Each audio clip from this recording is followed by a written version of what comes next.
Début février, des ultras serbes de l'Étoile Rouge de Belgrade avaient tendu une embuscade aux ultras Fedain de la Roma aux abords de l'Olimpico, volant la bâche historique du groupe romain. Une rixe qui a fait croître les tensions entre ultras en Italie et en Europe. On revient sur ces événements, ses origines et sur les jeux d'alliance parmi les ultras les plus chauds du continent. C'est parti générique.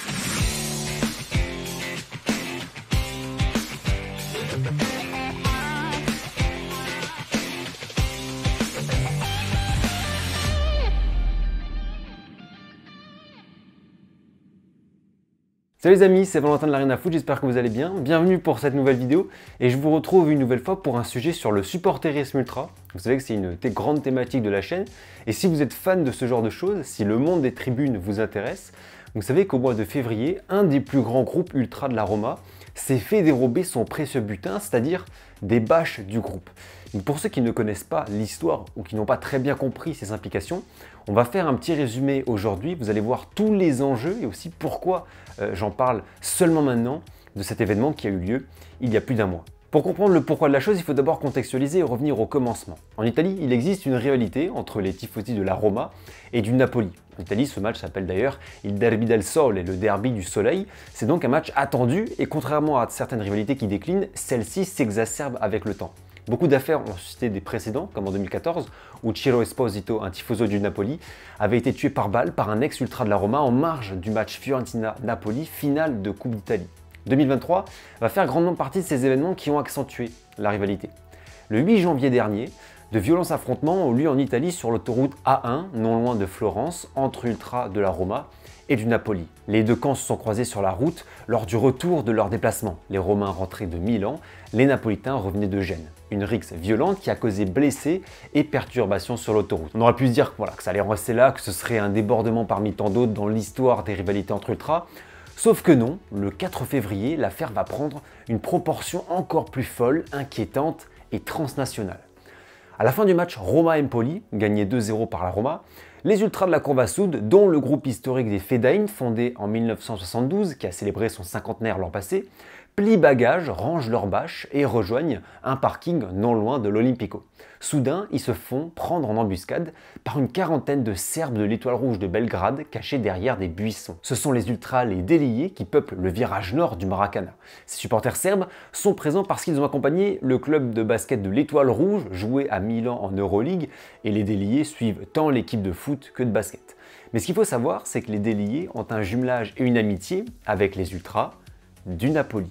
Des ultras romains sont blessés suite à cette attaque commando et surtout, parce que pour les ultras ça constitue moralement une humiliation terrible, des bâches symboliques des Fedain, dont celles-ci, sont dérobées par les Serbes. Et alors, si vous ne connaissez pas les rites des ultras et la culture ultra, le vol de bâches, c'est l'affront le plus total, parfois motif de dissolution du groupe. À la suite du vol, les ultras romains se mettent en alerte, déploient leurs troupes dans de nombreux quartiers de la ville à la recherche des Serbes. En vain, leur trésor s'est envolé. Étant jumelé aux ultras napolitains, le rapprochement est ainsi vite fait. Par ailleurs, ce qu'il faut mentionner, c'est que les tifosi romains ont une amitié historique avec les Bad Blue Boys du Dynamo Zagreb, un des plus grands ennemis de l'Étoile Rouge de Belgrade. Donc en gros, on voit bien une sorte de front transnational et d'alliance qui s'entrechoquent. Alors au moment de l'attaque serbe, on ne sait pas si les ultras du Napoli sont impliqués ou ont fomenté l'opération vol de bâche, pas de lien n'a été établi d'ailleurs au moment où je tourne, mais tout de suite les ultras romains préviennent, comme vous pouvez le voir ici, si la bâche romaine fait son apparition dans une tribune du stade du Napoli, ce sera la guerre civile. La tension est donc à son paroxysme, les autorités italiennes sont sur le qui-vive. En plus de ça, les tifosi napolitains s'amusent de la situation, provoquent. Le 12 février, donc 8 jours après, durant Napoli-Cremonese, un drapeau serbe est vu dans une tribune du stade, à côté de la bâche d'un groupe qui s'appelle d'ailleurs Fedain également. Est-ce un hasard ce drapeau? Des inscriptions sont aussi visibles dans la ville du sud de l'Italie, comme celle-ci, Fedain Roma. La mort est derrière les buissons, on pourrait traduire ça comme ça. La mort parce que le vol de bâche, c'est la mort symbolique pour un groupe ultra.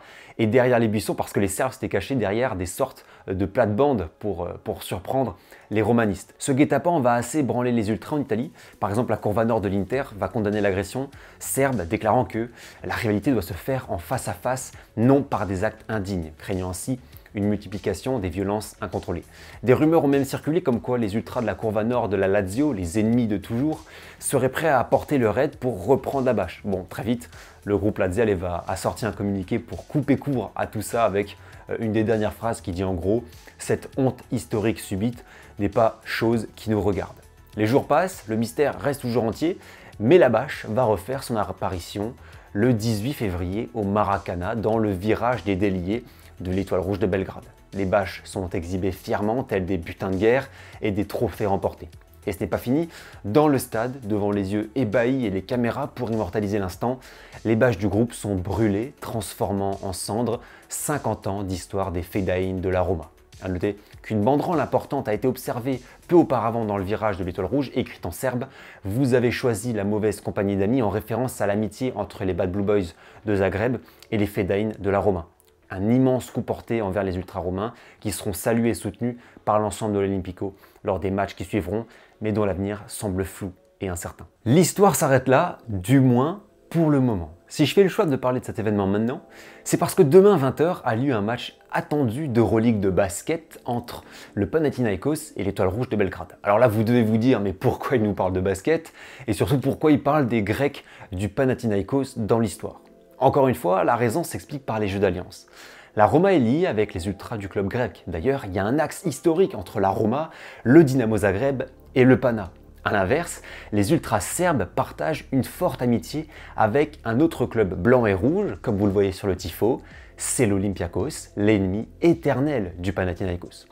Le match de basket de demain a donc tout son sens quand on sait comment ont opéré les Serbes à Rome. Il pourrait y avoir des ultra-romains dans le tas, prêts à se venger à l'aide des Grecs qui ne portent pas non plus dans leur cœur les déliés, alliés fidèles de l'Olympiakos. Contexte très tendu, donc les forces de police européennes collaborent entre elles et sont au courant de ce cas épineux. On verra ce qui se passera et si jamais la situation évolue, on l'évoquera sur Twitter. Le lien est en description. Si jamais vous désirez me suivre, vous êtes tous les bienvenus. Bien évidemment, je ne milite pas pour qu'il se passe un truc et que de nouvelles violences apparaissent, mais ça s'inscrit dans la suite logique des récents événements, donc ça me semblait normal d'en parler et d'évoquer ce match de basket qui va être classé notamment en risque au niveau des supporters. S'il y a des choses à retenir dans cette vidéo, c'est d'abord qu'on a une vraie transnationalisation des jeux d'alliance dans le mouvement ultra. Bon, c'est pas nouveau, loin de là, mais ces événements rappellent que le monde de la tribune fonctionne avec des codes, des rites, des pactes. Et ensuite, on retient que l'adage « les ennemis de mes ennemis sont mes amis » s'applique magnifiquement bien ici. Tout laisse à penser malheureusement que ces violents événements, tant physiques que symboliques, vont laisser des traces dans le monde ultra-italien et européen, devenant certainement des précédents et favorisant l'exacerbation de nouvelles tensions. Voilà les amis, c'est la fin de cette vidéo, j'espère que ce sujet vous aura intéressé, que vous avez peut-être découvert quelque chose aujourd'hui. Bien sûr, c'est de la vulgarisation, j'ai essayé de résumer le plus possible pour que ce soit clair, mais il y a encore beaucoup de choses à comprendre et à dire autour de ce sujet. Si vous avez passé un bon moment, n'hésitez pas à liker la vidéo, c'est super pour le référencement YouTube, vraiment juste un petit coup d'aide, un petit clic, ça aide, c'est gratuit, merci vraiment à tous. Abonnez-vous et activez la cloche de notification aussi si vous ne voulez pas rater la suite des aventures sur la chaîne avec un mois de mars encore très chargé, vous allez voir. C'est tout pour moi pour cette vidéo, passez une bonne fin de semaine, prenez soin de vous et profitez des vôtres. Ciao!